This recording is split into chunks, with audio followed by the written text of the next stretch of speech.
আরজিকর কাণ্ডে উত্তাল দেশ, দিকে দিকে প্রতিবাদ, বিক্ষোভ। এরই মাঝে রাজ্য জুড়ে উঠে এসেছে একের পর এক ধর্ষণ, শ্লীলতাহানির ঘটনা জানিয়ে নারী সুরক্ষায় কাঠগড়ায় উঠেছে রাজ্যের নাম। সেরকমই অভিযোগ উঠেছে উত্তর দিনাজপুর জেলার ইসলামপুরে। অভিযোগ, প্রায় দিন দশেক আগে এক সিভিক ভলেন্টিয়ার এক মহিলা ও তার নাবালিকা মেয়ের শ্লীলতাহানি করে।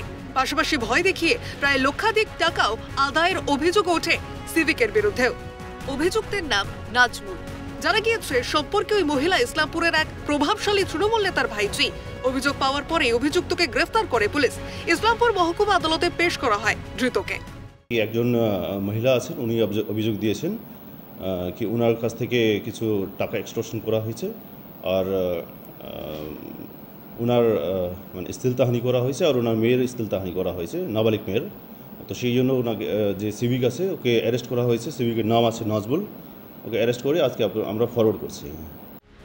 ঘটনার প্রায় 10 দিন পর, এতদিন পরে কেন অভিযোগ দায়ের? 10 দিন আগে কেন কোনো পুলিশি অভিযোগ দায়ের হয়নি?